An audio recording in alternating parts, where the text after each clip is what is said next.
प्रधानमंत्री नरेंद्र मोदी का 15 जुलाई को वाराणसी दौरा है।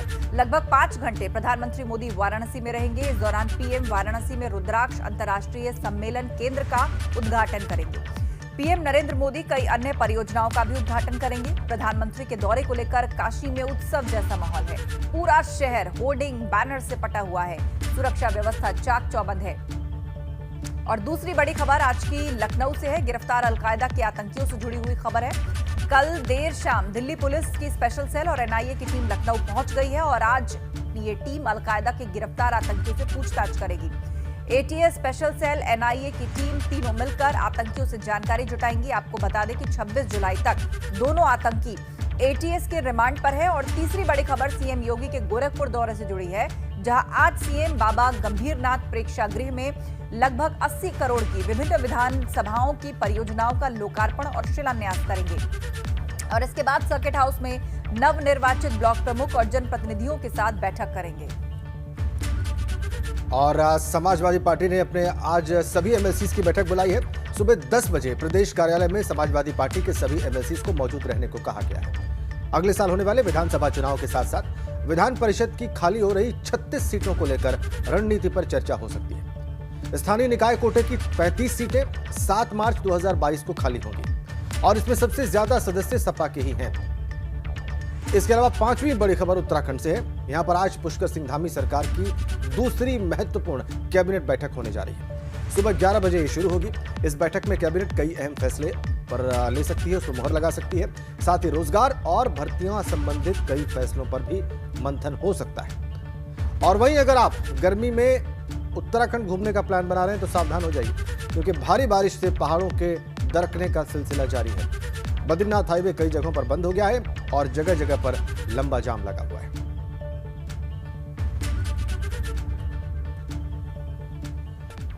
राजधानी लखनऊ में आतंकियों की गिरफ्तारी पर मुख्यमंत्री योगी आदित्यनाथ ने कहा है कि वक्त रहते एटीएस ने प्रदेश में बड़ी आतंकी साजिश को नाकाम किया है। सीएम योगी ने लोगों से भी सजगता बरतने और अपने आसपास हो रही संदिग्ध गतिविधियों पर नजर बनाए रखने की अपील की। पाकिस्तान परस्त आतंकवादियों के साथ जुड़ करके कुछ लोग एक बहुत बड़ी घटना को अंजाम देना चाहते थे। हम भी अपने आसपास के क्षेत्र में सजग होकर के इस प्रकार की गतिविधियों की निगाह रख सकते हैं, क्योंकि वे चेहरे अलग होते हैं। उनकी गतिविधियां संदिग्ध गतिविधियां, अगर आपके पास ह्यूमन इंटेलिजेंस है, जनता के साथ सतत संपर्क और संवाद है, तो आम जनमानस इस बात को बता सकता है कि कहां पे क्या चीज हो रहा है। और ये भी ह्यूमन इंटेलिजेंस का एक बहुत अच्छा उदाहरण रहा है। जब ये देश आजादी के माहौल में मशगूल होता, उस समय वह फिर कहीं ना कहीं कोई बड़ा विस्फोट करके सुरक्षा में सेंध लगाने की कुछ षड्यंत्र कर रहे थे, लेकिन समय रहते इस प्रकार के षड्यंत्र को बेनकाब कर दिया गया। और मैं फिर इस बात को कह सकता हूं, हम सबकी सजगता, आम नागरिक की सजगता किसी भी व्यवस्था को सदैव सुरक्षित रख सकता है। एजेंसियां काम कर रही हैं, काम करेंगे। तो लखनऊ में 2 आतंकियों की गिरफ्तारी के बाद प्रदेश में कई शहरों में अलर्ट जारी है। 2 अलग अलग जगहों की तस्वीरें आपकी स्क्रीन पर होंगी। पहली तस्वीर झांसी की है। यहां पर संदिग्धों की तलाश में जगह जगह पर चेकिंग की जा रही है। शहर के hotel, malls, dhaba, bus stand, railway station, सब जगहों पर सघन चेकिंग अभियान चलाया जा रहा है। एसपी के अगुवाई और गश्त की जा रही है। फ्लैग मार्च किया गया। इसमें महिला पुलिस भी शामिल। दूसरी तस्वीर महाराजगंज की है। यहां पर भारत नेपाल सीमा पर अलर्ट जारी हो गया है। सोनौली सीमा पर एसएसबी और पुलिस की संयुक्त टीमें सघन चेकिंग अभियान चला रही है। होटल और लॉज में ठहरने वाले व्यक्तियों की भी जांच यहां पर की जा रही है। तराई का इलाका महाराजगंज भारत नेपाल सीमा से सटा हुआ, इसलिए यहां पर सतर्कता ज्यादा है।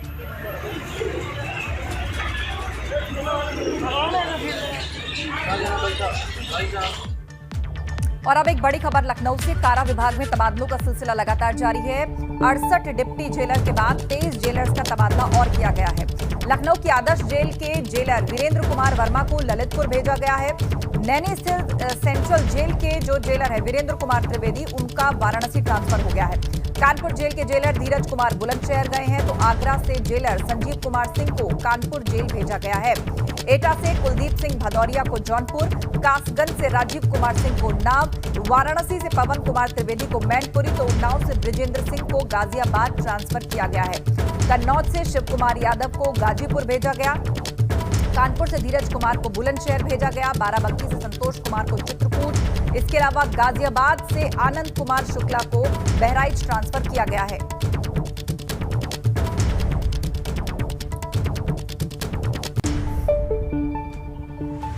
तो चलिए अब आगे बढ़ते हैं, आपको पूर्वांचल की खबरें सुपरफास्ट अंदाज में दिखाते हैं। चलिए फटाफट खबरें शुरू करते हैं।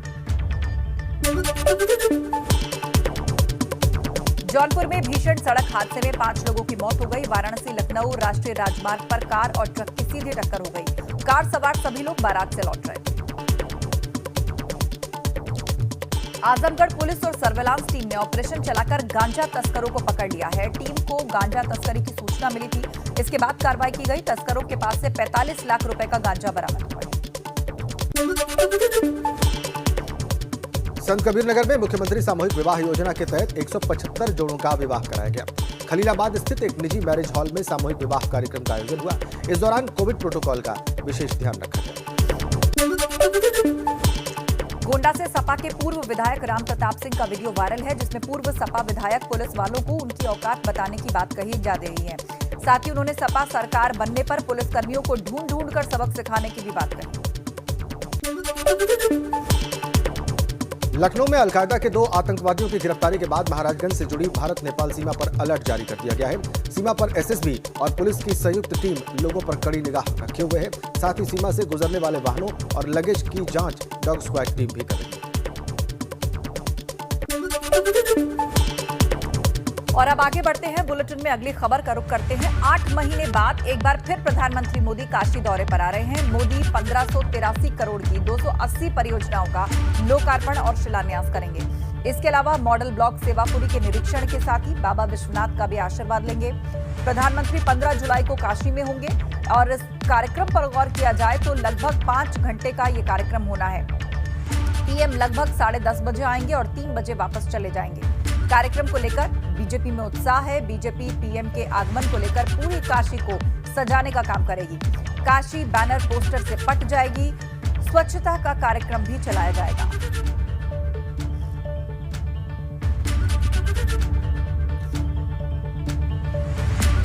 तो प्रधानमंत्री मोदी 15 जुलाई को वाराणसी दौरे पर आ रहे हैं। यहां पर वो करीब 5 घंटे रहेंगे। पीएम के काशी दौरे से पहले एबीपी गंगा संवाददाता नीतीश पांडे ने काशी विश्वनाथ कॉरिडोर का जायजा लिया।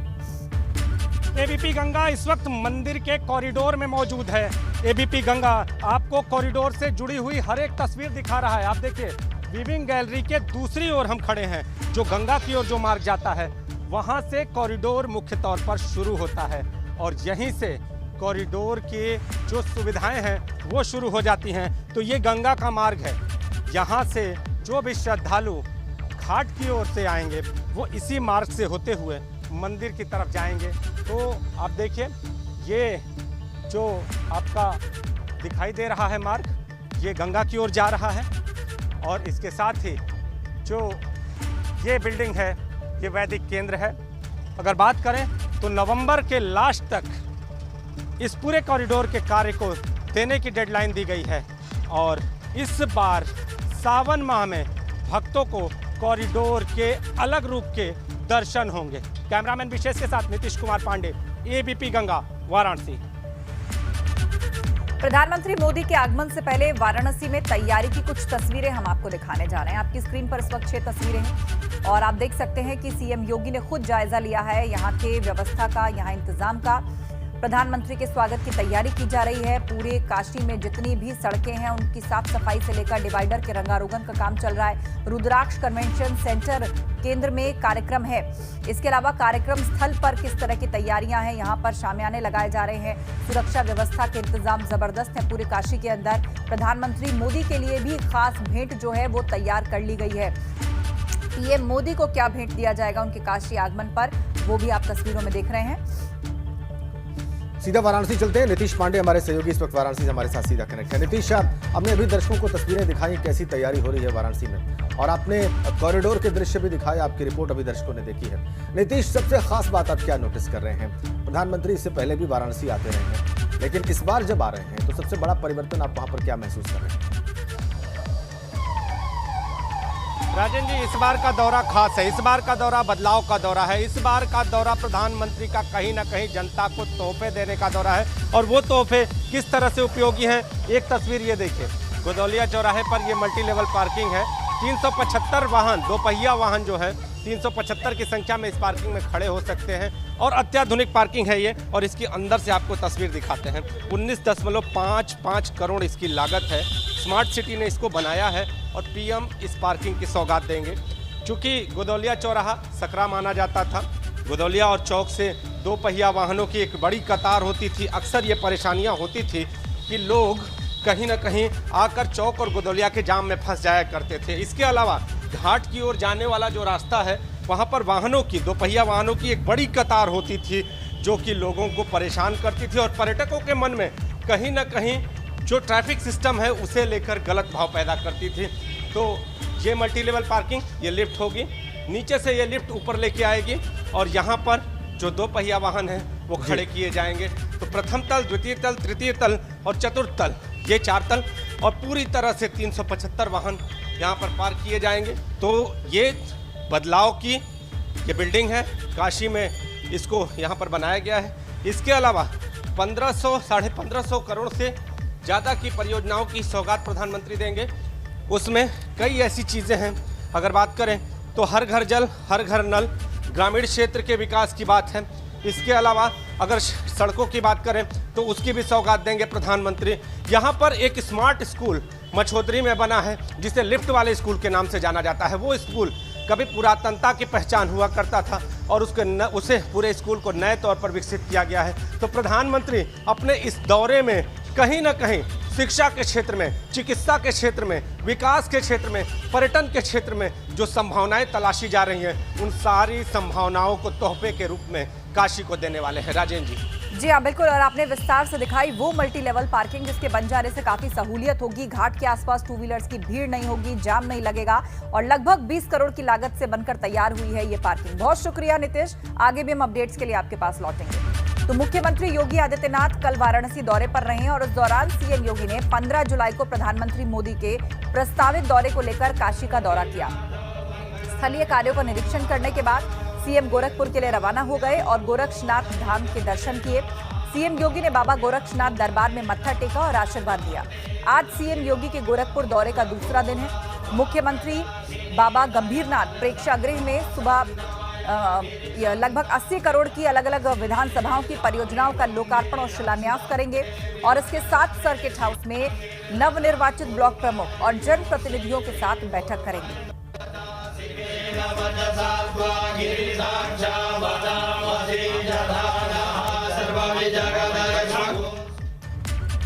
और इधर राम मंदिर निर्माण समिति के चेयरमैन नृपेंद्र मिश्र अयोध्या पहुंच गए हैं। नृपेंद्र मिश्र अयोध्या में 14, 15 और 16 जुलाई को बैठक करेंगे। ट्रस्ट पर आरोप लगने के बाद पहली बार अयोध्या पहुंचे। अयोध्या धाम पहुंचकर रामलला का उन्होंने दर्शन किया। सर्किट हाउस में commissioner MP Agarwal, DM Manoj Jha और एसएसपी शैलेश पांडे ने उनसे मुलाकात की।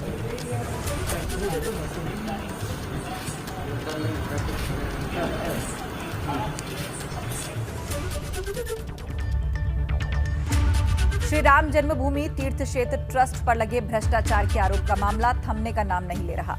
राम जन्मभूमि मामले पर पूर्व हिंदू पक्षकार रहे धर्मदास अब सुप्रीम कोर्ट जाने की तैयारी कर रहे हैं। इसके लिए उन्होंने हनुमान जी के दरबार में 11 दिन का अनुष्ठान किया था। हनुमानगढ़ी पर 2 वैदिक ब्राह्मणों के द्वारा सुंदरकांड का पाठ लगातार 11 दिन तक किया गया, और आज उसकी पूर्णाहुति दी गई।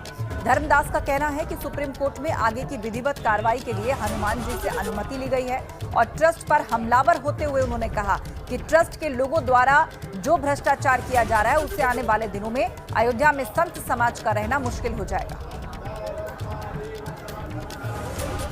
राम जन्मभूमि के राम के नाम पर व्यापार जो चालू ये लोग कर दिए हैं, ऐसा व्यापार कर दिए कि साधु समाज को अयोध्या से भागना पड़ जाएगा।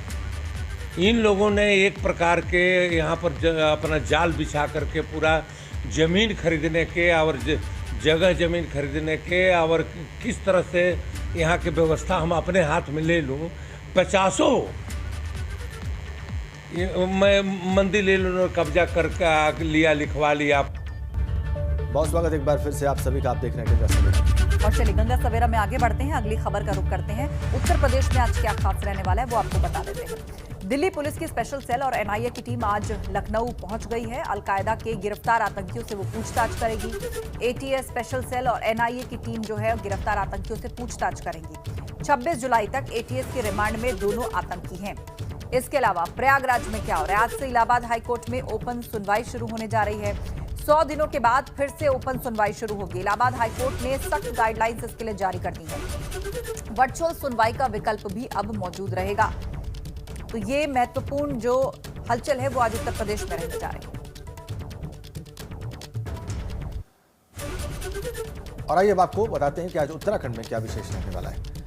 आज धामी सरकार की दूसरी महत्वपूर्ण कैबिनेट बैठक होगी। सीएम पुष्कर सिंह धामी की अध्यक्षता में सुबह 11 बजे यह बैठक शुरू होगी। कई महत्वपूर्ण फैसलों पर इस बैठक में निर्णय लिया जा सकता है। रोजगार और भर्ती संबंधित कई फैसलों पर इस कैबिनेट बैठक में मंथन हो सकता है।